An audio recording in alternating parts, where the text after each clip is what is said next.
ఈరోజు సాలూరు రిటర్నింగ్ కార్యాలయంలో మధ్యాహ్నం 3 గంటలకు టీడీపీ, జనసేన, బీజేపీ ఉమ్మడి అభ్యర్థి అయిన గుమ్మడి సంధ్యారాణి గారు నామినేషన్ దాఖలు చేశారు. తదుపరి 24వ తేదీన పార్టీ నాయకులు, కార్యకర్తలతో కలిసి మరో సెట్ నామినేషన్ దాఖలు చేయనున్నారు.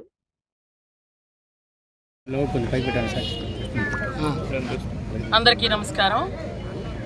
ఈరోజు సాలూరు శాసనసభ అభ్యర్థిగా ఈరోజు నామినేషన్ దాఖలు చేయడం జరిగింది. ముఖ్యంగా తెలుగుదేశం, జనసేన, బీజేపీ ఉమ్మడి అభ్యర్థిగా ఈరోజు నేను నామినేషన్ ముహూర్తం ప్రకారం ఈరోజు నామినేషన్ దాఖలు చేశాను. మరలా 25వ తేదీన మా కార్యకర్తలతో, మా కుటుంబ సభ్యులు, జనసేన, బీజేపీ, తెలుగుదేశం కుటుంబ సభ్యులందరితో కలిపి 25న మళ్ళీ మధ్యాహ్నం 2:30-3 మధ్యలో మీరు నామినేషన్ ఒకటి మళ్ళీ ఫైల్ చేస్తాం.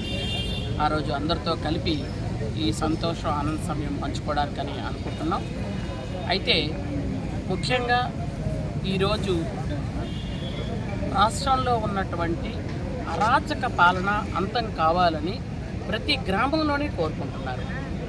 గ్రామాల్లో జగన్మోహన్ రెడ్డి ఏ విధంగా అయితే ఈరోజు బస్సు యాత్రలో పరదాలు మాటున వెళ్తున్నాడో, అలాగే నియోజకవర్గాల్లో ఎమ్మెల్యేలు కూడా నిన్నటిదాకా వాలంటీర్ల మాటున వెళ్ళేవాళ్ళు, ఉద్యోగస్తుల మాటున వెళ్ళేవాళ్ళు. ఈరోజు వాలంటీర్లు వాళ్ళకి సాయం లేరు అని వాలంటీర్లతో రాజీనామాలు చేయించి బలవంతంగా వాళ్ళని తీసుకొని వెళ్ళడానికి ప్రయత్నాలు చేస్తున్నారు.